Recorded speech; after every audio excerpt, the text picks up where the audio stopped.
இன்று நாம் ஸ்ரீமத் பகவத் கீதையின் 100 போதனைகள் குறித்து பேசப் போகிறோம். இதில் உங்கள் ஒவ்வொரு பிரச்சனைக்கும் தீர்வு உள்ளது. இந்த வீடியோவை கவனமாக கடைசி வரை கேட்பவர் தன் வாழ்க்கையின் ஒவ்வொரு பிரச்சனைக்கும் தீர்வு பெறுவார் என்று நான் உத்தரவாதமாக சொல்லுகிறேன். அவர் வாழ்க்கையில் விரும்பிய எல்லாவற்றையும் அடைவார்.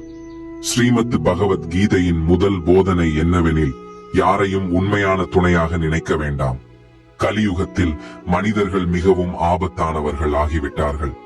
இங்கு எல்லோரும் பாசம் காட்டும் நாடகம் மட்டுமே செய்கின்றனர்.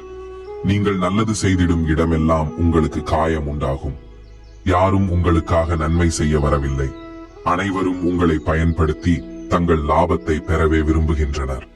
உங்களிடம் லாபம் இல்லாதவர்களுக்கு உங்களை பற்றி கவலையே இருக்காது. உங்களுடன் பேசவே விரும்ப மாட்டார்கள். ஆகவே யாரையும் தங்கள் சொந்தம் என எண்ணி உறவு வளர்க்க வேண்டாம். நீங்கள் அன்பு காட்டினாலே அவர்கள் உங்களை பயன்படுத்த தொடங்கி விடுவார்கள். உலகத்தை நீங்கள் எவ்வளவு ஆழமாக அறிந்து கொள்கிறீர்களோ அதே அளவு நீங்கள் தனியாக வாழ விரும்புவீர்கள். இதன் அர்த்தம் பிறரிடம் மகிழ்ச்சி தேடுவதை நிறுத்த வேண்டும் என்பதுதான். பிறரிடம் நிஸ்வார்த்தமான அன்பு தேடுவதை விட்டுவிடுங்கள். நீங்கள் மக்களுடன் உணர்ச்சி பிணையாமல் பழக கற்றுக்கொள்ள வேண்டும். உங்களுக்கும் பிறருக்கும் காயம் ஏற்படாத அளவிலேயே உறவை வைத்துக் கொள்ளுங்கள். ஸ்ரீமத் பகவத் கீதையின் 2வது போதனை, உங்களின் உறவினர்கள், நண்பர்கள் எப்போதும் உங்கள் வெற்றியிலும் மகிழ்ச்சியிலும் மகிழ்வதில்லை. மகாபாரதத்தில் யுதிஷ்டிரர் கௌரவர்களின் தந்தையான திருதராஷ்டிரரை தந்தை போல் மதித்தார். எனவே அவர் சொன்னதை யுதிஷ்டிரரும் பாண்டவர்களும் ஏற்றுக்கொள்வார்கள். தன் மகன் துரியோதனனின் ஆசை கிணங்க திருதராஷ்டிரர் எப்போதும் பாண்டவர்களுக்கு அநீதி, அதர்மம் செய்தார். துயரம் மட்டுமே கொடுத்தார். ஆனாலும் பாண்டவர்கள் அவர் தந்தை போல் என்றும் துரியோதனன் சகோதரன் என்றும் நினைத்து அமைதியாக சகித்தனர். இந்த உறவுகளுக்காகவே அவர்கள் மிக கொடிய வாழ்க்கையை சந்திக்க வேண்டி வந்தது. பாண்டவர்களின் மனைவி திரௌபதியை அவளுடைய தம்பிகள் சபையில் நிர்வாணமாக்க முயன்றனர். அவர்கள் வெளியேஷரான விரோதிகள் அல்ல, வீட்டிலேயே இருந்த உறவினர்கள். இது ஆயிரக்கணக்கான ஆண்டுகளுக்கு முன் நடந்தது. இன்றைய உலகம் இன்னும் மோசமாகிவிட்டது. உறவுகளில் சிக்கி வாழ்நாள் முழுவதும் துயரப்படும் நிலை வந்துவிடுகிறது. அதிகம் உறவுகளை பேணுபவரையே அனைவரும் முட்டாளாக எண்ணுகின்றனர். அதிகம் திட்டுவதும் பழித்தலும் அவர் மீதே வரும். அவரையே அதிகம் பயன்படுத்திக் கொள்வார்கள். எனவே உறவுகளுக்காக வாழ்க்கையை வீணடிக்க வேண்டாம்.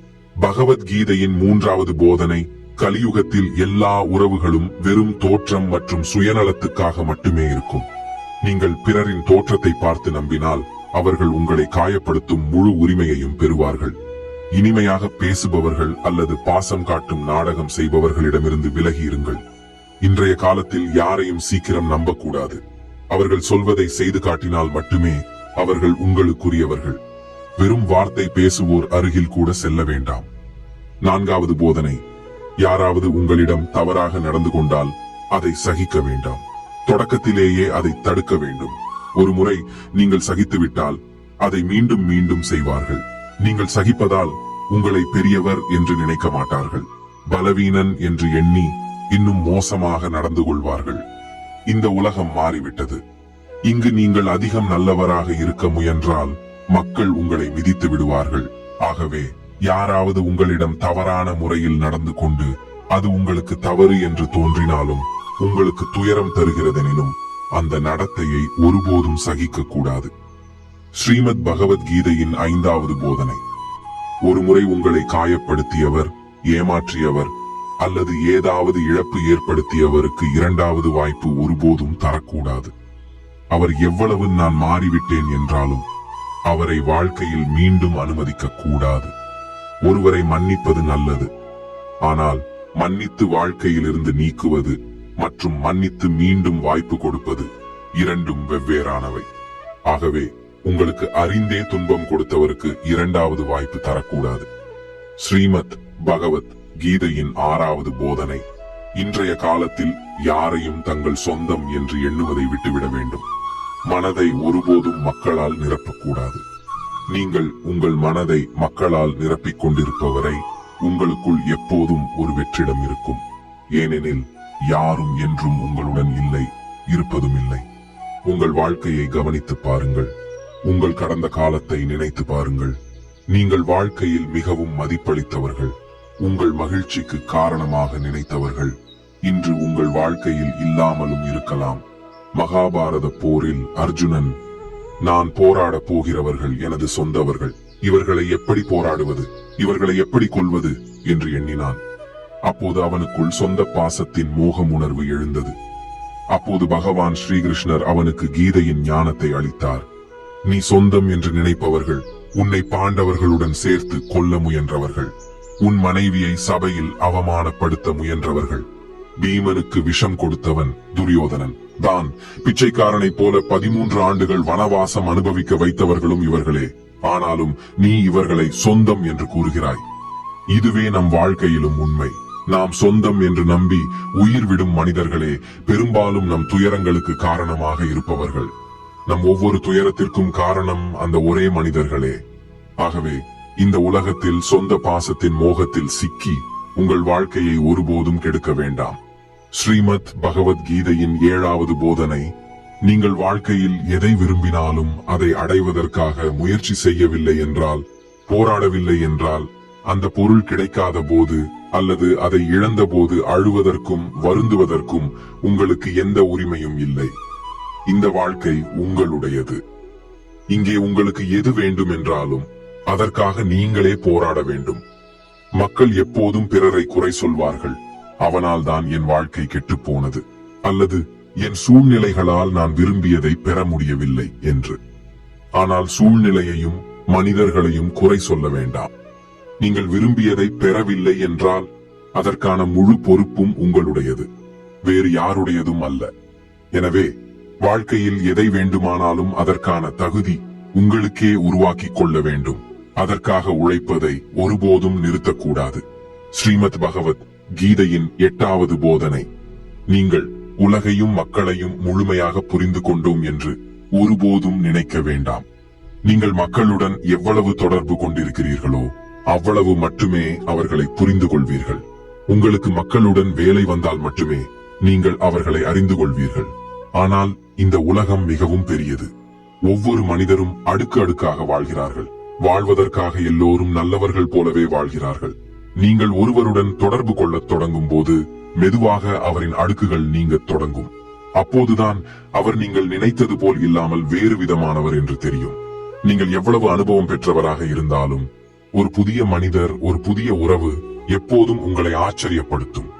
வெளியில் ஒன்றாக தோன்றியவர் உள்ளே வேறுபட்டவராக இருப்பது உங்களை அதிர்ச்சி அடையச் செய்யும். நீங்கள் என்ன நினைத்தீர்கள், அவர் எப்படி வெளிப்பட்டார் என்று தோன்றும். ஆம், நீங்கள் சாதாரண மக்களின் வெளிப்புற இயல்பை மட்டும் புரிந்து கொள்ள முடியும். அதாவது அவர்கள் தங்கள் லாபமின்றி, தங்கள் தேவையின்றி யாருக்கும் இல்லை என்பதையே. ஆனால் மனிதனின் உண்மையான இயல்பு அதைவிட பெரிது. எப்போது யார் என்ன செய்கிறார்கள் என்பது யாருக்கும் தெரியாது. நீங்கள் நல்லவர் அல்ல என்று நினைத்தவரே ஒரு நாள் உங்களுக்காக நன்மை செய்யக்கூடும். அதே போல நீங்கள் நல்லவர் என்று நினைத்தவரே உங்களுக்கு மிகப்பெரிய தீங்கு விளைவிக்க கூடும். ஆகவே நான் உலகத்தையும் மக்களையும் முழுவதுமாக புரிந்து கொண்டேன் என்ற எண்ணத்தை மனதில் இருந்து நீக்குங்கள். யாரும் எப்போதும் எதையும் செய்யக்கூடியவர்கள், நல்லதோ கெட்டதோ எப்படிப்பட்ட நடத்தையோ காட்டக்கூடியவர்கள் என்பதை ஏற்றுக்கொண்டால் பிறர் நடத்தை உங்களை ஒருபோதும் காயப்படுத்த முடியாது. ஸ்ரீமத் பகவத்கீதையின் 9வது போதனை, வாழ்க்கையில் நீங்கள் எதை விரும்புகிறீர்கள் என்பதை தெளிவாக அறிந்திருக்க வேண்டும். பெரும்பாலானவர்கள் சும்மா இப்படித்தான் வாழ்ந்து தங்கள் வாழ்க்கையை முடித்து விடுகிறார்கள். உலகில் நடக்கும் கூட்டத்தில் கலந்து கொண்டு அதையே பின்பற்றுகிறார்கள். படிப்பு, பணம் சம்பாதித்தல், குடும்பம் அமைத்தல், பின்னர் ஒரு நாள் இறப்பது. ஆனால் வாழ்க்கையின் அர்த்தம் இதுவே அல்ல. வாழ்க்கை இவை அனைத்தையும் விட உயர்ந்தது. மேலும் ஒவ்வொருவரின் இலக்கும் வேறுபட்டதே. உங்களுக்கும் உங்கள் இலக்கு எது என்பதை அறிந்திருக்க வேண்டும். உங்கள் இலக்கு தெரியவில்லை என்றால் வாழ்க்கையில் எந்த பாதையில் செல்ல வேண்டும் என்பதை எப்படி தீர்மானிப்பீர்கள்? இப்படி உறக்கத்தில் போல வாழ்க்கையை முடித்து விடாதீர்கள். அர்ஜுனனிடம் கிருஷ்ணர் கூறியதைப் போல, நீ ஒரு க்ஷத்திரியன். உன் இலக்கு பலவீனமான மக்களின் வலிமையாக இருப்பது, தங்களை தாங்களே காக்க முடியாதவர்களை பாதுகாப்பது. இப்படியே ஒவ்வொரு மனிதரும் தன் இயல்பையும் தன் இலக்கையும் நன்றாக அறிந்திருக்க வேண்டும். வாழ்க்கையில் எங்கு செல்ல வேண்டும், அதற்காக எந்த பாதையில் செல்ல வேண்டும் என்பதையும். ஸ்ரீமத் பகவத் கீதையின் 10வது போதனை உங்கள் மனதை நான் மற்றும் என் என்ற அகங்காரத்தில் இருந்து விடுவித்துக் கொள்ளுங்கள். ஸ்ரீகிருஷ்ணர் அர்ஜுனனிடம் கூறுகிறார், எல்லா கர்மங்களையும் செய்கிற போதும் நீ நான் செய்கிறேன் என்ற கற்பனைக்கை புறக்கணிக்க வேண்டும். நான் மற்றும் என் என்று நினைப்பதை விட்டுவிடு. அப்பொழுது நீ எல்லா பந்தங்களில் இருந்தும் விடுபடுவாய். நீங்கள் எவ்வளவு நான் மற்றும் என் என்ற எண்ணத்தில் சிக்கி கிடப்பீர்களோ அவ்வளவு வாழ்க்கையில் துயரத்தையும் சுகத்தையும் அனுபவித்துக் கொண்டே இருப்பீர்கள். யாரையும் தங்கள் சொந்தம் என்று நினைத்தவுடன் அங்கிருந்தே துயரம் உங்கள் வாழ்க்கையில் வரத் தொடங்குகிறது. நீங்கள் நான் என்று சொல்லும் இடமெல்லாம் அங்கே உங்களை நிரூபிக்க தேவையில்லாமல் உங்களுக்கே துன்பம் தர வேண்டிய சூழ்நிலை வரும். பெரும்பாலானவர்கள் தங்கள் முழு வாழ்க்கையையும் இதற்காகவே வீணாக்குகிறார்கள். பிறர் முன்னிலையில் தங்களை காட்டிக் கொடுக்க, தாங்கள் யார் என்று நிரூபிக்க. உண்மை என்னவெனில் நீங்கள் என்ன அல்ல என்பதில் யாருக்கும் எந்த பருவமும் இல்லை. ஆகவே இந்த வீணான முயற்சிகளில் உங்கள் வாழ்க்கையை நாசமாக்காதீர்கள். நீங்கள் எவ்வளவு நான் என் என்று நினைப்பீர்களோ அவ்வளவு துயரத்தை உங்கள் எல்லா துயரமும் உங்கள் அகங்காரம் மற்றும் உங்கள் பற்றுதலில் இருந்தே வருகிறது. நான் மற்றும் என் என்ற எண்ணத்தை விட்டுவிட்டால் உங்கள் வாழ்க்கையில் துயரம் வரவே முடியாது. நான் மற்றும் என் மறைந்தவுடன் வாழ்க்கையில் மீதமிருப்பது ஆனந்தம் மட்டுமே. ஸ்ரீமத் பகவத் கீதையின் 11வது போதனை பகவான் ஸ்ரீ கிருஷ்ணர் அர்ஜுனனிடம் கூறுகிறார், உன் எல்லா கவலைகளும் வீணானவை. மனிதன் எதை பற்றி கவலைப்படுகிறானோ அதற்கு எந்த அர்த்தமும் இல்லை.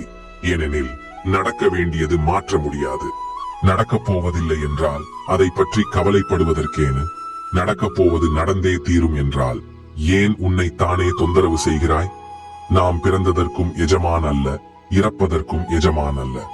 அப்படி இருக்கையில் இடைப்பட்ட வாழ்க்கையின் ஏற்பாடுகளை பற்றி ஏன் இவ்வளவு கவலைப்பட வேண்டும்? எனவே கிடைத்த வாழ்க்கையை ஆனந்தமாக வாழ கற்றுக்கொள். ஸ்ரீமத் பகவத் கீதையின் 12வது போதனை கலியுகத்தில் தேவைக்கு மீறி நல்லவராக இருப்பவருக்கு துயரமே அதிகம் கிடைக்கும். எல்லோரும் வந்து உங்களை பயன்படுத்தி செல்வதற்கான நிலை உருவாகும் அளவுக்கு உங்களை ஒருபோதும் ஆக்கிக் கொள்ளாதீர்கள். நல்ல மனிதராக இருப்பதும் முட்டாள் மனிதராக இருப்பதும் இரண்டுக்கும் பெரும் வித்தியாசம் உள்ளது. நல்லவர் பிறரிடம் தவறாக நடப்பதில்லை, யாரையும் தமக்கு தவறாக நடக்க அனுமதிப்பதும் இல்லை. ஆனால் முட்டாள் மனிதர் பிறர் நலனுக்காக அலைந்து திரிந்து எங்கும் தன்னுக்கே இழப்பு ஏற்படுத்திக் கொள்வார். ஆகவே பிறரிடம் தவறாக நடக்காததும் யாரையும் தமக்கு தவறாக நடக்க விடாததும் என்ற அறிவை வைத்திருங்கள். யாராவது உங்களுக்கு எளிதில் துன்பம் கொடுத்துவிட்டு சென்று விடுவார்களானால் அந்த பழக்கத்தை மாற்றிக் கொள்ளுங்கள். இந்த உலகில் நீங்கள் எவ்வளவு நேராகவும் பலவீனமாகவும் வாழ்ந்தால் மக்கள் உங்களுக்கு அதே அளவு துன்பம் கொடுப்பார்கள், உங்களை பயன்படுத்திக் கொள்வார்கள். இந்த மனிதன் அமைதியாக சகிப்பவன் அல்ல என்பதை அவர்கள் அறியட்டும். நினைவில் கொள், இன்றைய காலத்தில் தன் வலிமையை வெளிப்படுத்துவோரை மக்கள் பயப்படுகிறார்கள், தன் பலவீனத்தை வெளிப்படுத்துவோரை மக்கள் பயமுறுத்துகிறார்கள். ஆகவே சிங்கமாக வாழ கற்றுக்கொள். இதுவே கீதையின் அறிவுரை. ஸ்ரீமத் பகவத் கீதையின் 13வது போதனை உங்கள் மனதின் ஆழ்ந்த ரகசியங்களையும் துயரங்களையும் எல்லோரிடமும் பகிரக்கூடாது. யாரையாவது தங்களுடையவர் என்று நினைத்து உங்கள் ரகசியங்களையும் துயரங்களையும் சொன்னால் ஒரு நாள் அதை பற்றி வருந்த நேரிடும்.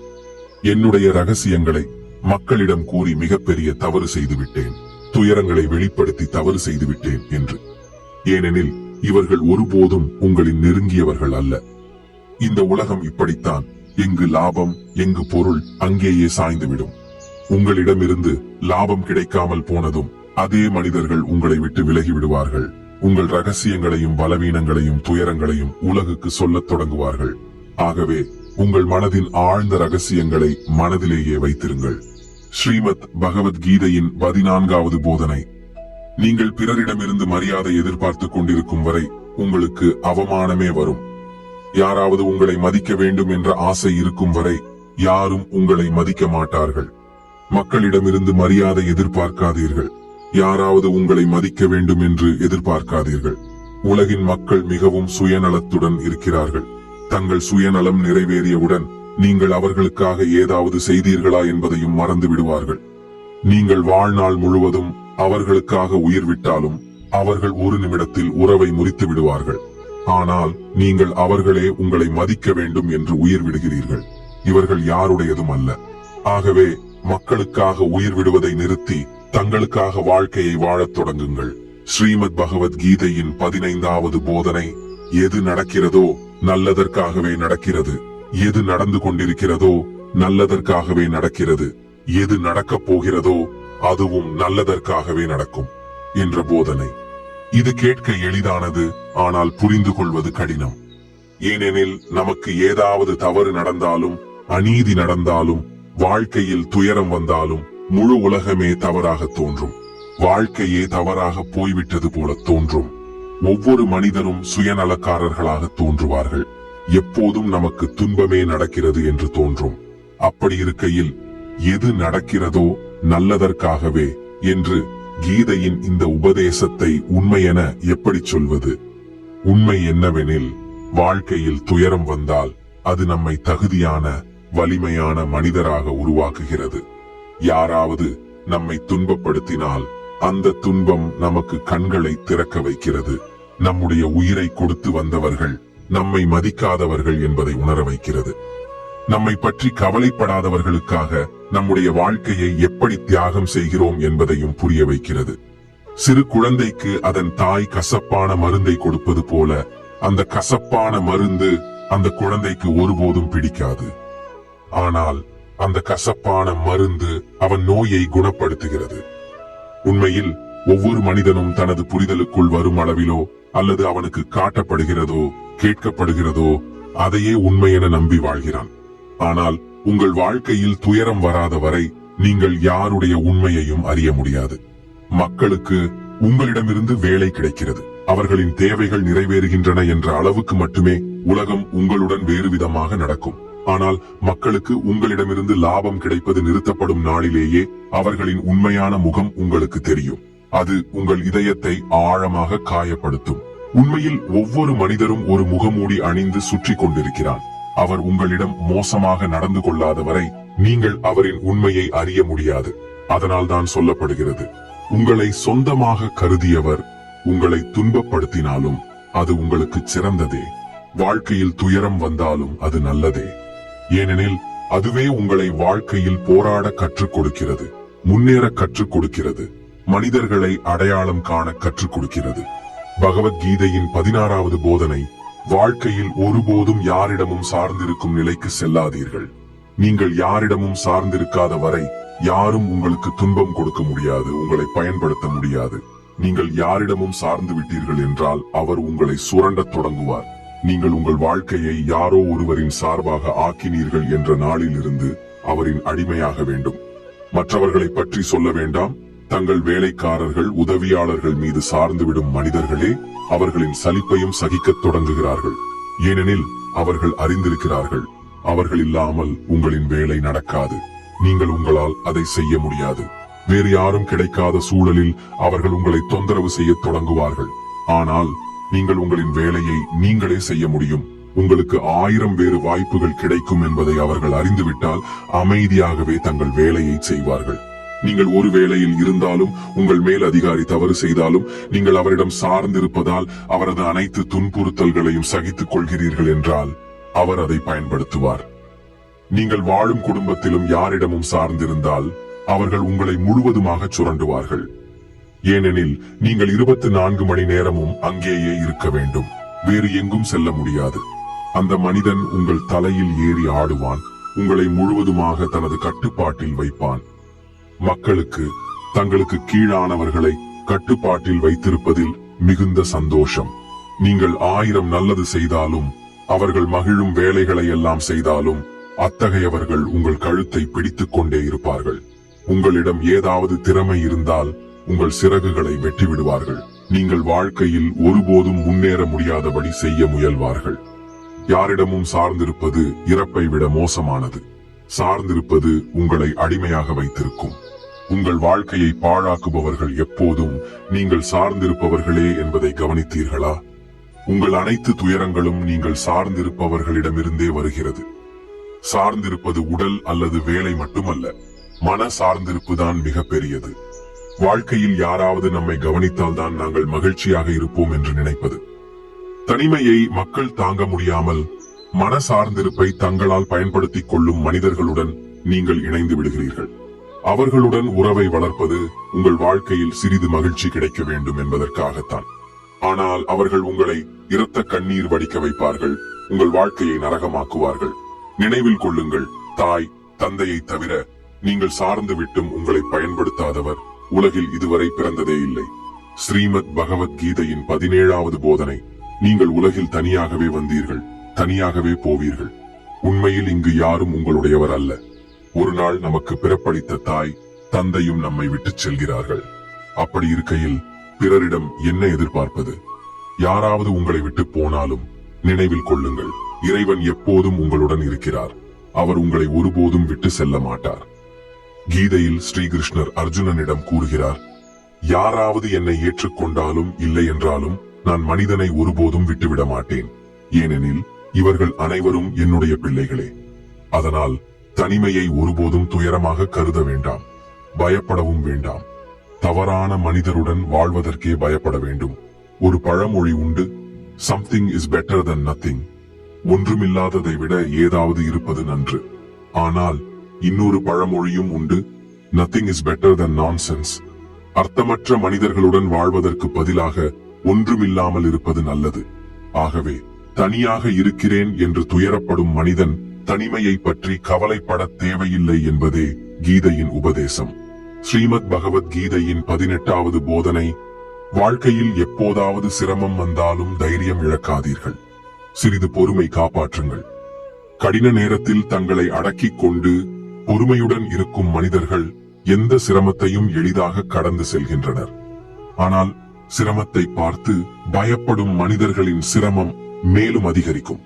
கடின நேரத்தில் தைரியத்தை காப்பாற்றுபவர்கள் மிகப்பெரிய சிரமங்களையும் எளிதாக கடந்து செல்கின்றனர். கீதையின் 19வது போதனை. யாராவது உங்களை ஏமாற்றினாலும் துரோகம் செய்தாலும் அவர்களை சபிக்கவோ துயரப்படவோ வேண்டாம். மாறாக மக்களை நீங்கள் நினைப்பது போல அல்ல என்பது பற்றிய பாடத்தை அதிலிருந்து கற்றுக்கொள்ளுங்கள். பிறரிடம் உங்கள் மனதை முற்றிலும் வைத்துக் கொள்ள வேண்டாம். பின்னர் மனம் உடைந்து போகாமல் இருக்க உங்கள் மனதை இறைவனுக்கு அர்ப்பணித்து விடுங்கள். அப்போது யாரும் உங்கள் மனதை புண்படுத்த முடியாது, யாரும் உங்கள் இதயத்தை உடைக்க முடியாது. கீதையின் 12ஆம் அதிகாரத்தில் பகவான் ஸ்ரீகிருஷ்ணர் அர்ஜுனனிடம் மத்மனம் பவ மத்பக்தோ மத்யாஜி மாம் நமஸ்குரு என்று கூறுகிறார். உன் மனத்தையும் புத்தியையும் என் மீது நிலைநிறுத்து, உன் இதயத்தை எனக்கு அர்ப்பணித்து விடு. அப்போது யாரும் உன் இதயத்தை புண்படுத்த முடியாது. கீதையின் 20வது போதனை. கடந்த காலத்தை மறந்து விடுங்கள். உங்கள் கடந்த கால துயரங்களில் வாழ்ந்தால் இன்றைய நாளில் நீங்கள் ஒருபோதும் மகிழ்ச்சியாக இருக்க முடியாது. அறிவுடையவர்கள் கடந்த காலத்தை பற்றி ஒருபோதும் துயரப்பட மாட்டார்கள். உங்கள் கடந்த காலம் எப்படி இருந்தாலும் அதன் தாக்கம் உங்கள் இன்றைய நாளில் இருக்கக்கூடாது. கடந்தவற்றிலிருந்து பாடம் எடுத்து அதை மீண்டும் நடக்க விடாமல் உங்கள் வாழ்க்கையில் முன்னேறுங்கள். கீதையின் 21வது போதனை.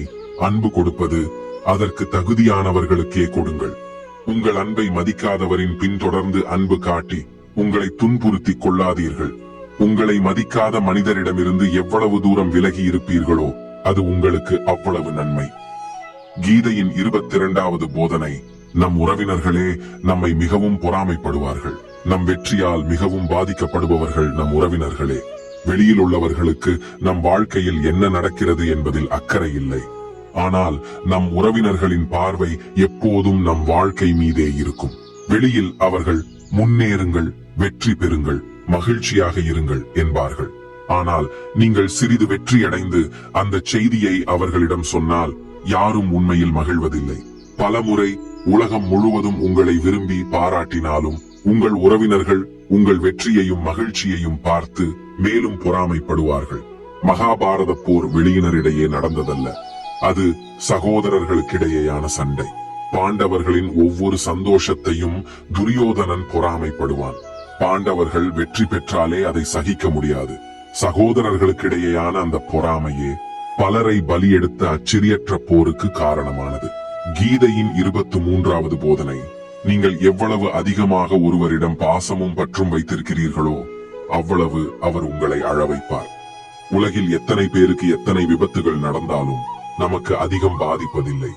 ஆனால் நாம் சொந்தமாக கருதுபவருக்கு ஏதாவது நடந்தால் அது மிகுந்த துயரத்தை உண்டாக்கும். உலகின் நடத்தை நம்மை அதளவு துயரப்படுத்தாது. ஆனால் நம் சொந்தங்களின் தவறான நடத்தை மிகவும் துயரத்தை தரும்.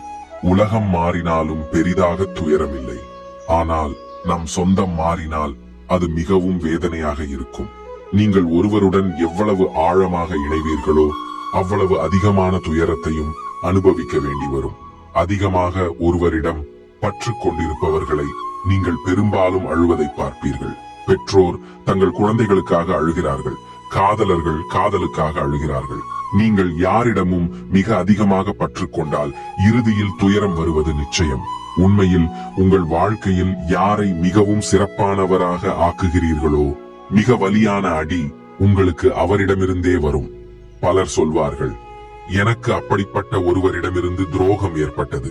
எனக்கு ஒருபோதும் அவர் அப்படி செய்வார் என்று எதிர்பார்ப்பே இல்லை.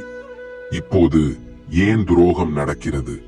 ஏனெனில் நீங்கள் உங்கள் வாழ்க்கையில் அவருக்கு தகுதியில்லாத ஒரு இடத்தை அவருக்கு கொடுத்திருக்கிறீர்கள். நீங்கள் அவரிடம் அவர் பெற தகுதியில்லாத அளவு நம்பிக்கை வைத்திருக்கிறீர்கள். எனவே இது அவரின் தவறே அல்ல, உங்கள் தவறும் கூட.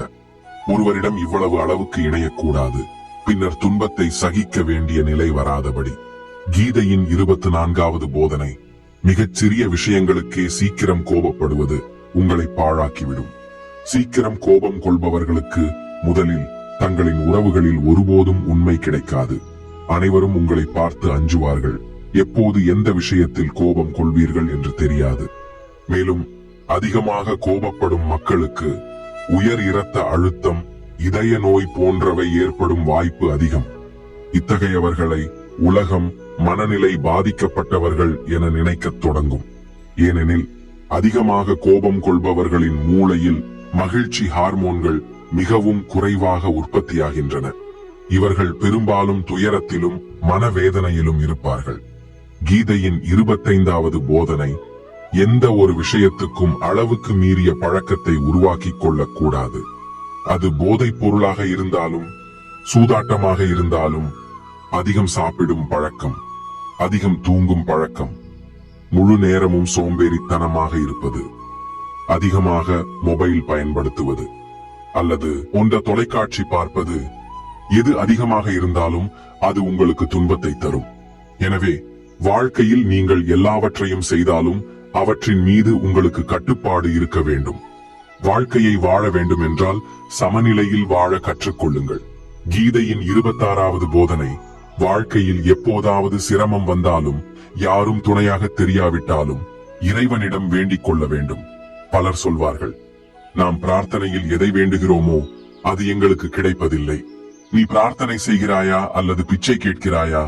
பிரார்த்தனை என்றால், ஓ இறைவா, இந்த நிலைமையிலிருந்து என்னை வெளியேற்றும் வலிமையை தா.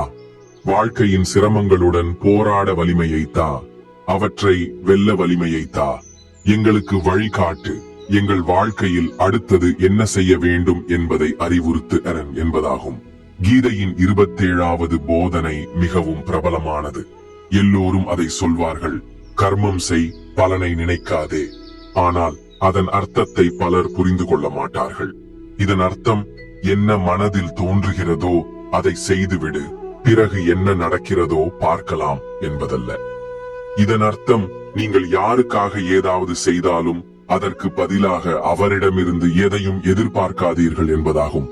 ஏனெனில் நீங்கள், நான் இவருக்காக இதை செய்தேன், இப்போ இவர் எனக்காக செய்வார் என்று நினைத்தால் அவர் உங்களின் எதிர்பார்ப்பை உடைத்து விடுவார். இந்த உலகம் வியப்பானது. நீங்கள் யாருக்காக என்ன செய்தாலும் இன்றைய காலத்தில் மக்கள் யாருடைய நன்மையையும் விரைவில் மறந்து விடுகிறார்கள். தாய் தந்தையின் நன்மையையே மக்கள் மறந்து விடுகிறார்களா? எனவே கீதையின் உபதேசம், கர்மம் செய், பலனின் பின்னால் ஓடாதே. பலனை நீங்கள் கட்டுப்படுத்த முடியாது. கீதையின் 28வது போதனை, எதிர்மறை மனப்பான்மை கொண்டவர்களின் பேச்சை கவனிக்காதீர்கள். உங்கள் குறைகளை சொல்பவர்கள், உங்களை பற்றி கெட்டவைகள் பேசுவோருக்கு உங்கள் வாழ்க்கையில் எந்த மதிப்பையும் கொடுக்காதீர்கள். அவர்கள் சொல்வதை மனதில் எடுத்துக்கொண்டால் நீங்கள் வாழ்க்கையில் தோற்றுவிடுவீர்கள். கீதையின் 29வது போதனை, மகிழ்ச்சி, ஆனந்தம் மனிதனின் உள்ளேயே இருக்கிறது.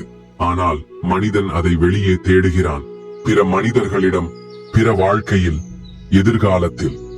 ஆனால் அந்த மகிழ்ச்சி எங்கும் இல்லை. அது உங்களின் உள்ளேயே மறைந்துள்ளது. கீதையின் 30வது போதனை, வயது அதிகரிக்கும் போது நாம் வாழ்க்கையில் எந்த பங்களிப்பும் செய்யாதவர்களுக்கு அளவுக்கு மீறிய முக்கியத்துவம் கொடுத்திருக்கிறோம் என்று உணர்கிறோம். எனவே வாழ்க்கையை பிறருக்காக வீணாக்காமல் தன்னுடைய வாழ்க்கையை அழகாக ஆக்கிக் கொள்ள வேண்டும். கீதையின் 31வது போதனை, மனதை கட்டுப்படுத்த முடியாதவர்களுக்கு மனமே எதிரியாகிவிடும். மனதை கட்டுப்படுத்தியவர்களுக்கு மனமே நண்பனாகி துணை நிற்கும். மனம் எதிரி, ஆனால் அது உங்களை அழித்துவிடும். நண்பனானால் அனைத்து வெற்றிகளையும் தரும்.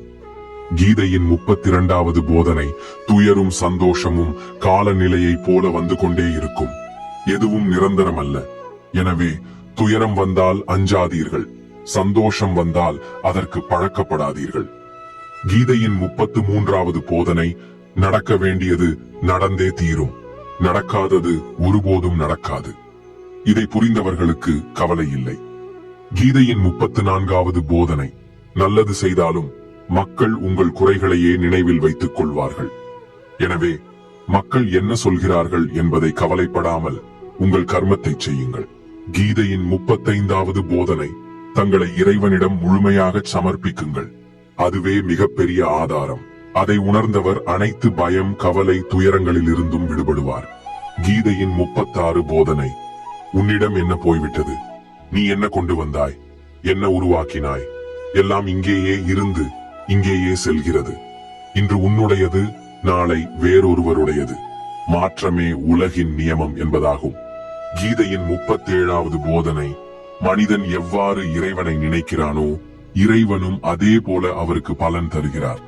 கம்சன் ஸ்ரீ கிருஷ்ணரை எப்போதும் மரணத்திற்காக நினைத்தான். அதனால் கிருஷ்ணரும் கம்சனுக்கு மரணத்தை அளித்தார். எனவே இறைவனை நீங்கள் எதை பெற விரும்புகிறீர்களோ அந்த உருவில் நினைக்க வேண்டும். கீதையின் 38வது போதனை, யாராவது உங்களுடையவர் என்றாலோ பெரியவர் என்றாலோ அவர்களின் தவறான நடத்தை ஒருபோதும் சகிக்க கூடாது. உங்களை துன்புறுத்துபவர் உங்களுடையவர் அல்ல. உங்களை வதைக்கும் ஒருவரை என் சொந்தம் என்று நினைக்காதீர்கள். யாரும் உங்களிடம் அநியாயம் செய்ய விடாதீர்கள். நீங்கள் சகிப்பது அதிகமானால் மக்கள் அதை கூட அதிகப்படுத்துவார்கள். கீதையின் 39வது போதனை, இந்த உலகை விட்டுச் சென்றவர்களை பற்றியும் வரப்போகிற காலத்தை பற்றியும் கவலைப்படாதீர்கள். மகாபாரத போரில் அர்ஜுனன், இந்த போரில் கோடிக்கணக்கானோர் இறந்து விடுவார்கள் என்று கவலைப்பட்டான். அப்போது ஸ்ரீகிருஷ்ணர், அறிஞர்கள் இறந்தவர்களையும் இறக்கப் போகிறவர்களையும் துயரப்பட மாட்டார்கள். கடந்ததும் வரப்போகிறதும் இரண்டையும் பற்றி கவலைப்பட மாட்டார்கள் என்றார். வாழ்க்கையும் மரணமும் இயற்கையின் விதி. இதை புரிந்தவர்களுக்கு எந்த துயரமும் கவலையும் இல்லை. நம் துயரத்தின் காரணம் கடந்த காலத்தையும் எதிர்காலத்தையும் நினைத்து நம்மை துன்புறுத்திக் கொள்வதே. கீதையின் ஞானம் நமக்கு சொல்லிக் கொடுப்பது, கடந்த காலத்தையும் எதிர்காலத்தையும் நாம் மாற்ற முடியாது. நம்மிடம் இருக்கும் ஒரே விஷயம் நமது தற்போதைய தருணம். இன்றைய இந்த கணம் மட்டுமே நமக்கு கையில் உள்ளது. நமது 98% மன அழுத்தங்களும் கவலைகளும் கடந்த காலத்தையும் எதிர்காலத்தையும் நினைத்து வருவன. நாம் அதிலேயே வாழ்ந்து கொண்டிருக்கிறோம். ஆனால் தற்போது வாழவே முடியவில்லை. இந்த கணத்தை முழுமையாக அனுபவிக்க கற்றுக்கொண்டால் உங்கள் வாழ்க்கையிலிருந்து கவலைகள், மன அழுத்தங்கள் முற்றிலும் மறைந்து போகும். கீதையின் 40வது போதனை, மரணத்தை பற்றிய பயம் முற்றிலும் வீண். ஸ்ரீகிருஷ்ணர் அர்ஜுனனிடம் சொல்கிறார், இந்த உலகம் மரணத்தினிடம். பிறந்தவர் ஒரு நாள் நிச்சயம் இறக்க வேண்டியவர். தொடக்கம் உள்ளதற்கு முடிவும் இருக்கும். அதை நாம் தடுக்க முடியாது. நாம் தினமும் புதிய உடைகளை மாற்றிக்கொள்வது போல் நமது ஆன்மா புதிய உடலை ஏற்றுக்கொள்கிறது. மரணம் என்பது வாழ்க்கையின் முடிவு அல்ல, அது ஒரு புதிய தொடக்கம். ஆன்மா ஒருபோதும் இறக்காது. யாராலும் அதை கொல்ல முடியாது. ஆனால் மரணத்தின் பயம் எப்போதும் மனிதனிடம் இருக்கும். மரணத்தின் துயரும் மனிதனை மிகவும் பாதிக்கிறது. ஸ்ரீகிருஷ்ணர் அர்ஜுனனிடம் சொன்னார், அர்ஜுனா, உனக்கும் எனக்கும் எண்ணற்ற பிறவிகள் உண்டு. உனக்கு நினைவில்லை, ஆனால் எனக்கு அனைத்தும் நினைவில் உள்ளது. இந்த உண்மையை புரிந்தவன், நான் இங்கு சில காலத்திற்கு மட்டுமே வந்துள்ளேன் என்று உணர்ந்தவுடன் அவனது அனைத்து சண்டைகளும் துயரங்களும் முடிந்துவிடும். இங்கிருந்து செல்ல வேண்டியது நிச்சயம் என்றால் துயரப்படுவதற்கு காரணமே இல்லை. கீதையின் 41வது போதனை மனத்தையும் எண்ணங்களையும் கட்டுப்படுத்தாமல் வாழ்க்கையில் ஒருபோதும் அமைதி, சாந்தி கிடைக்காது. அர்ஜுனன் சொல்கிறான், என் மனம் எது சரி எது தவறு என்று அறிவது உண்டு. ஆனால் என் எண்ணங்களையும் என் மனதையும் நான் கட்டுப்படுத்த முடியவில்லை. நான் செய்ய விரும்புவது செய்ய முடியவில்லை. செய்ய விரும்பாததை என் மனம் என்னை கட்டாயப்படுத்தி செய்ய வைக்கிறது. எனவே நான் அமைதி இழந்து விட்டேன். ஸ்ரீகிருஷ்ணர் கூறினார், உன் மனத்திலிருந்தும் எண்ணங்களிலிருந்தும் சிறிது விலகி அவற்றை சரியான பாதையில் கொண்டு செல்லும் பழக்கத்தை உருவாக்க வேண்டும். இது ஒரு நாளில் முடியும் வேலை அல்ல. ஆனால் மனம் எண்ணங்களின் அடிமைத்தனத்தை விட்டுவிடாவிட்டால் உனக்கு அமைதியும் மகிழ்ச்சியும் ஒருபோதும் கிடைக்காது. கீதையின் 42வது போதனை காமம், கோபம், பேராசை இவை அழிவின் காரணங்கள், நரகத்தின் கதவுகள். இவை உள்ள மனிதன் எப்போதும் பிறருக்கு துன்பம் தருவான், தானும் துன்பத்தையே அனுபவிப்பான். கீதையின் 43வது போதனை எல்லா கடவுளும் ஒருவரே, யாரும் சிறியோ பெரியோ அல்ல, அனைவரும் பரபிரம்மனின் பல்வேறு பெயர் உருவங்கள். ஸ்ரீகிருஷ்ணர் கீதையின் 10வது அதிகாரமான விபூதி யோகம் இல் கூறுகிறார், இந்த உலகில் உள்ள அனைத்து தெய்வங்களும் நானே. நானே சிவன், நானே இந்திரன், நானே குபேரன், நானே அக்னி தேவன், தெய்வங்களின் குரு பிரகஸ்பதி நானே. நானே கடலும், நானே சந்திரனும், எழுத்துகளில் ஓம் நானே, காலத்தில் மகா காலனும் நானே, அனைத்தையும் அழிப்பவன், அனைத்தையும் உருவாக்குபவன், அனைத்தையும் காக்கும்பவனும் நானே. ஸ்ரீகிருஷ்ணர் கூறினார், எனது மகத்துவத்திற்கு புலம் இல்லை. எனவே எந்த தெய்வத்தையும் இறைவனையும் சிறியோ பெரியோ என்று பாகுபாடு செய்யாதே. கீதையின் 44வது போதனை சுகத்தின் ஆசைதான் இறுதியில் துயரத்தின் காரணம். ஸ்ரீகிருஷ்ணர் கூறுகிறார், மனிதன் சுகத்தின் ஆசை, பேராசையில் ஈடுபட்டால் அவனது இன்றியமையாத உறுப்புகள் சுக அனுபவத்தில் அடிமையாகிவிடும். மனமும் உலகின் இன்பம், கவர்ச்சி ஆகியவற்றின் அடிமையாகும். சுகத்தின் பின்னால் ஓடும் அளவுக்கு துயரத்தையும் அனுபவிக்க வேண்டியிருக்கும். இது உலகின் விதி. ஆரம்பத்தில் கவர்ச்சியாக தோன்றும் விஷயங்கள் பின்னர் துயரம் தரும். ஆரம்பத்தில் கடினமாக தோன்றும் விஷயங்கள் பின்னர் மிகவும் பயனளிக்கும். கீதையின் 45வது போதனை யார் உலகின் அனைத்து ஆதரவையும் விட்டு இறைவனையே தன்னுடைய ஒரே ஆதரவாக கருதுகிறாரோ அவரின் அனைத்து தேவைகளையும் பரமாத்மா பூர்த்தி செய்வார். அவரை அனைத்து விதங்களிலும் காப்பாற்றுவார். ஸ்ரீகிருஷ்ணர் கூறுகிறார், அனன்யா சிந்தயந்தோ மாம் ஏ ஜனாஃப் பர்யுபாசதே தேஷாம் நித்யாபி யுக்தானாம் யோகக்ஷேமம் வஹாம்யஹம். என்னை மட்டுமே ஒரே ஆதரவாக கருதும் மனிதரின் யோகமும் க்ஷேமமும் நான் தாங்குகிறேன். அவருக்கு இல்லாததை வழங்குகிறேன். அவர் பெற்றதை நான் காப்பாற்றுகிறேன்.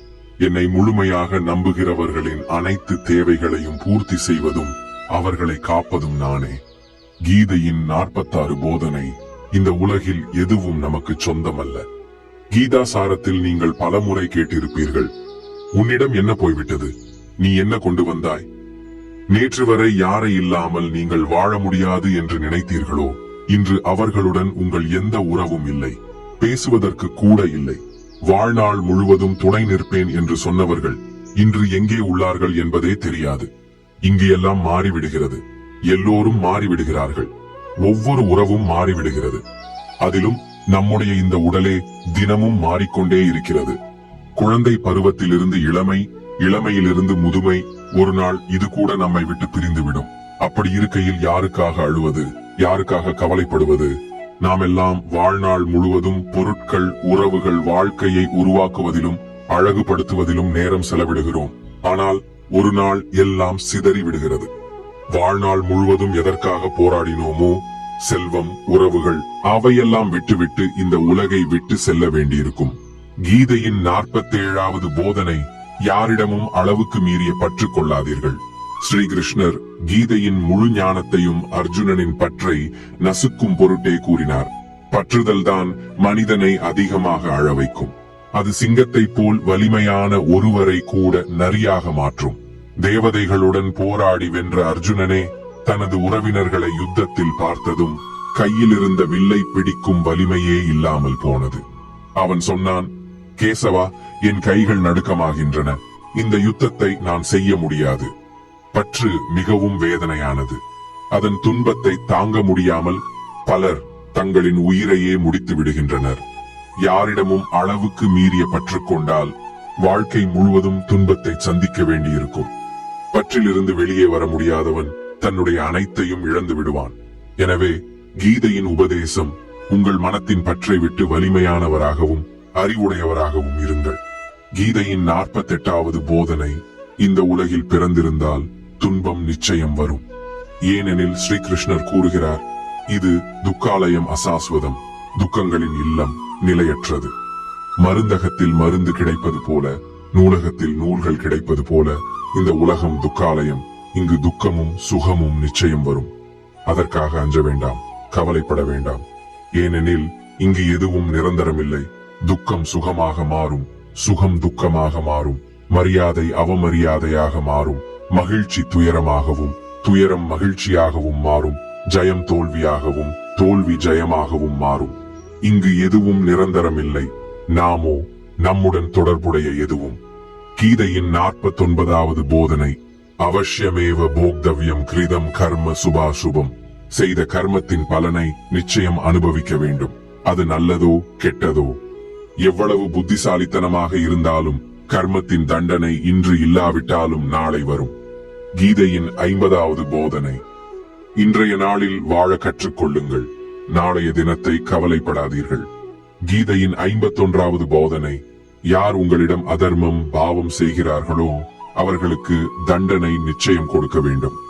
கீதையின் 52வது போதனை, உண்மையான மனிதன் பொய்மையான மனிதனை வெல்ல முடியாது.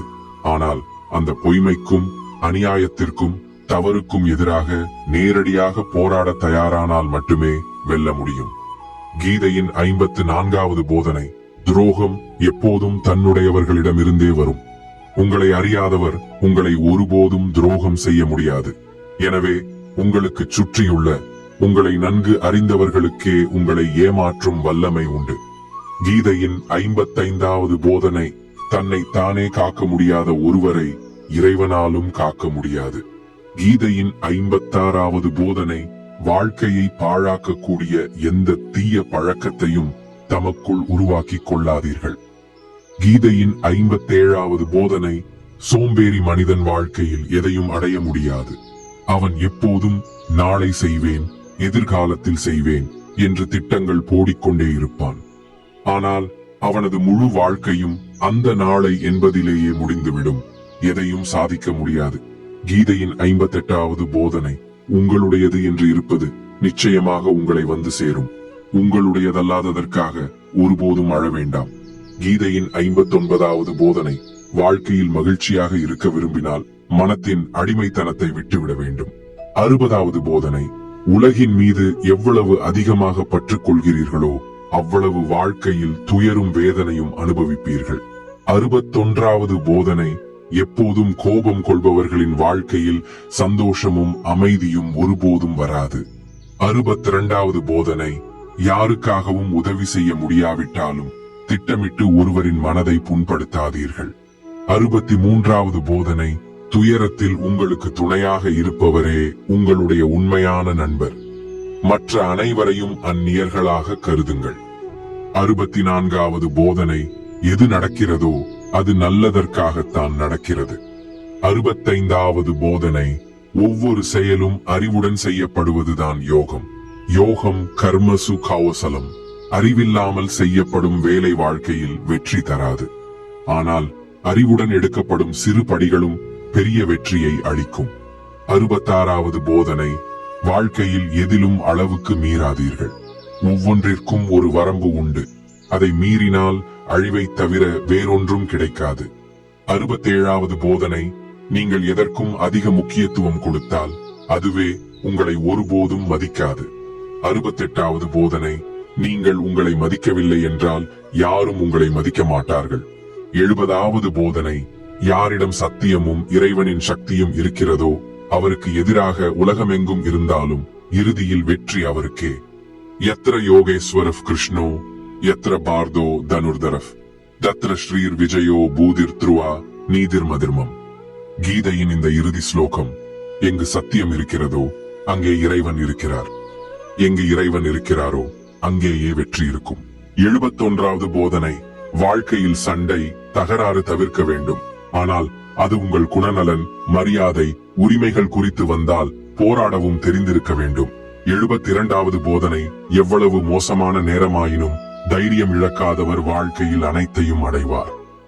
73வது போதனை, பிறருடையதை ஒருபோதும் தமக்கென உரிமை கோராதீர்கள். 74வது போதனை, அனைத்து கவலைகளிலிருந்தும் விடுபட்டும் எப்போதும் மனம் மகிழ்ச்சியாக இருப்பவரே வாழ்க்கையில் வெற்றியாளராக கருதப்படுவார். 75வது போதனை, நீங்கள் எந்த அன்னத்தை சாப்பிடுகிறீர்களோ உங்கள் மனம் அப்படியே இருக்கும். சாத்விக அன்னம் சாப்பிட்டால் மனமும் சாத்விகமாக இருக்கும். தாமசிகம், ரஜோகுணம் உள்ள அன்னம் சாப்பிட்டால் மனமும் அப்படியே மாறும். 76வது போதனை, கெட்ட மனிதன் தனது கெட்ட பழக்கத்தை ஒருபோதும் விடமாட்டான். நீங்கள் எவ்வளவு நல்லவராக நடந்தாலும் அவன் உங்களுக்கு துன்பம் தருவான். எனவே அவர் எப்படியோ அவருடன் அப்படியே நடந்து கொள்ளுங்கள். 77வது போதனை, தன் வேலைகளை நேரத்துக்கு முடிக்காதவன் தனது வாழ்க்கையின் முழு நேரத்தையும் வீணாக்கிக் கொள்கிறான். எனவே நேரத்தின் மதிப்பை கற்றுக்கொள்ளுங்கள். 78வது போதனை, இந்த கலியுகம் அர்த்தமும் காமமும் நிறைந்த யுகம். இன்றைய காலத்தில் மக்களுக்கு உங்களிடம் வேலை இருந்தாலோ உங்களிடம் இருந்து பணம் கிடைத்தாலோ மட்டுமே உங்களுடன் உறவு வைப்பார்கள், அன்பாக பேசுவார்கள். 79வது போதனை, தன்னைத்தானே மகிழ்ச்சியாக வைத்துக் கொள்ளாதவன் உலகின் எந்த விஷயத்தாலும் மகிழ்ச்சியாக இருக்க முடியாது.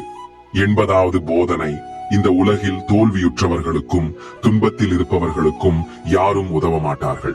ஆனால் யாராவது சிறிது வெற்றி பெற்றாலும் யாரும் அதை பார்த்து மகிழ மாட்டார்கள். எனவே உங்கள் துயரத்தை யாரிடமும் சொல்லாதீர்கள், உங்கள் சந்தோஷத்தை யாருக்கும் காட்டாதீர்கள். 81வது போதனை, மனிதனின் உணவு சாத்விகமும் சமநிலையுமாக இருக்க வேண்டும். கலியுக மனிதன் எங்கும் எதையும் சாப்பிடுவான்.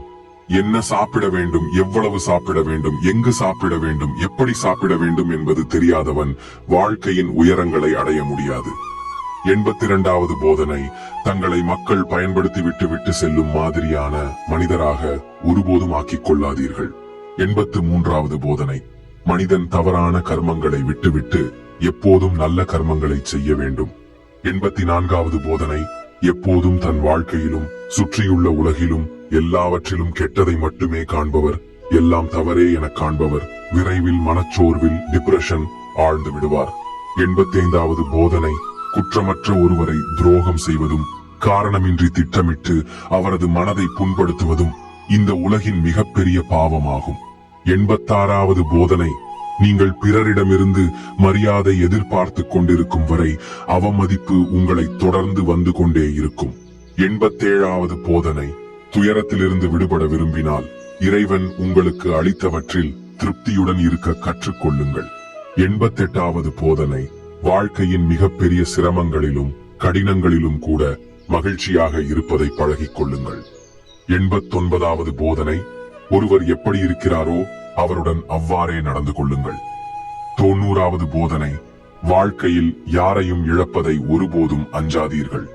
உங்களுடையது எனும் ஒன்று உங்களை விட்டு எங்கும் செல்லாது.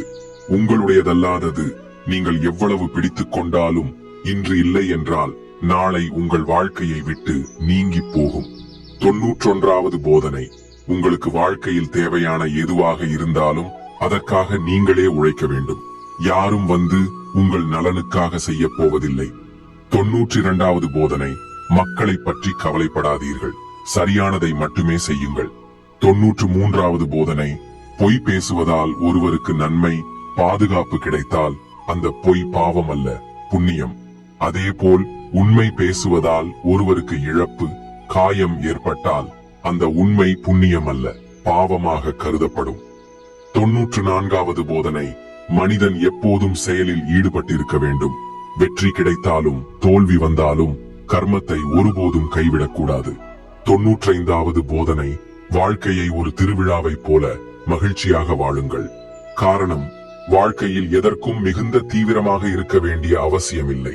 வாழ்க்கை ஒரு நாள் முடிந்தே தீரும். வித்தியாசம் இதுதான். நீங்கள் உங்கள் வாழ்க்கையை சிரித்துக் கொண்டே வாழ்ந்தீர்களா அல்லது அழுது கொண்டே வாழ்ந்தீர்களா? 96வது போதனை, தன்னை தானே நேசிக்க கற்றுக்கொள்ளுங்கள், ஏனெனில் உங்களை விட உங்களை அதிகமாக நேசிப்பவர் யாரும் இல்லை. 97வது போதனை, வாழ்க்கையில் எப்போதும் துயரம் வந்தாலும் உலகத்திடம் அல்ல, இறைவனிடமே உதவி கேளுங்கள். உலகம் ஒருபோதும் உங்களுடன் இருப்பதில்லை, ஆனால் இறைவன் ஒருபோதும் உங்களை விட்டு செல்ல மாட்டான். 98வது போதனை, பயத்தில் வாழ்வதை முற்றிலும் கைவிடுங்கள். எவ்வளவு அதிகம் பயப்படுகிறாரோ உலகம் அவரை அதே அளவு பயமுறுத்தும். பயபுள்ளி மனிதன் வாழ்க்கையில் ஒருபோதும் வெற்றி பெற முடியாது. 99வது போதனை, அதிகமாக யோசிப்பதை நிறுத்துங்கள். மிகுந்த யோசனை செய்வோர் ஒரு நாள் தம்மையே அழித்துக் கொள்வார்கள். அதிகம் யோசிப்பவரின் அனைத்து மகிழ்ச்சிகளும் முடிந்துவிடும். நீங்கள் எவ்வளவு குறைவாக யோசிப்பீர்களோ அவ்வளவு மகிழ்ச்சியாக இருப்பீர்கள். 100வது போதனை, எப்போதும் உங்கள் மேலும் உங்களுடைய இறைவன் மேலும் முழு நம்பிக்கை வைத்திருங்கள். அப்பொழுது வாழ்க்கையின் ஒவ்வொரு சிரமத்திலிருந்தும் நீங்கள் மீண்டு வருவீர்கள், ஒவ்வொரு வெற்றியையும் அடைவீர்கள். உங்கள் மேலும் இறைவன் மேலும் முழு நம்பிக்கை இருந்தாலே போதும்.